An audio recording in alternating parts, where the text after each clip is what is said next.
Kilometre हा रस्ता आहे. जवळजवळ 330 फूट याची रुंदी आहे.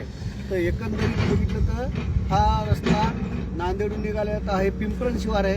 हा गट नंबर 277 आहे.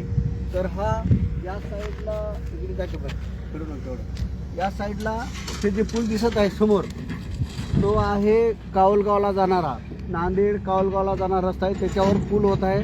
त्या साईडला खालून बोगदा आहे, बोगदा होत आहे. आणि हे जे डोजर उभं आहे ते आहे पाईपलाईनीसाठी, म्हणजे मागे घे पाईपलाईन गोदावरीच्या पाईपलाईन जाणार आहे. गोदावरीच्या त्या पाईपलाईनीसाठी हा जात आहे. तर एकंदरीत बघितलं तर ह्या इकडे जर बघितलं इकडे हे सुपीक भाग आहे बघा, गहू वगैरे पूर्ण ऊसाचं क्षेत्र आहे आणि जवळजवळ 350 फूट रुंद केलेलं आहे. अशा प्रकारे याचे होत आहे. या साईडला रेल्वे आहे.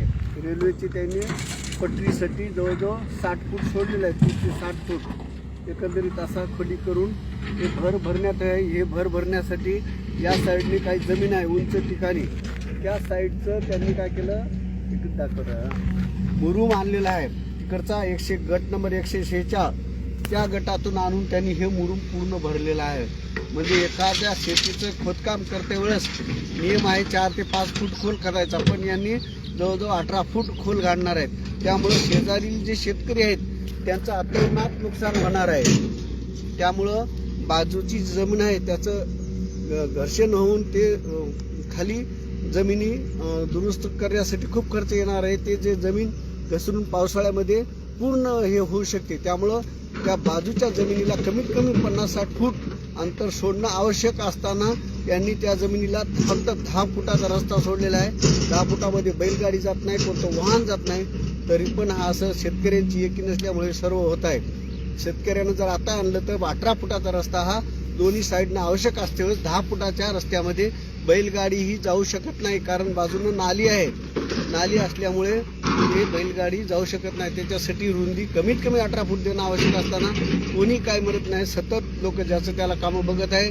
लोकांना पैसे पडल्यामुळे तेच विचार करत आहेत, बाकी कोणताच विचार येत नाही. पुढे चालून या रस्त्यासाठी खूप त्रास होणार आहे. ते झाला समृद्धी ओपन नाही तर क्लोज होणार आहे. दोन्ही साईडनं मोठ्या भिंती होणार आहेत. याच्यावर एकाही शेतकऱ्यांना किंवा सर्वसामान्य शेतकऱ्यासाठी एंट्री पण नाही आणि कोणत्याच सुविधा अशा नसलेले हे नांदेड जालना समृद्धी 187 किलोमीटर फक्त 28 लाख 30 लाख रुपये देऊन बळवून केलेले.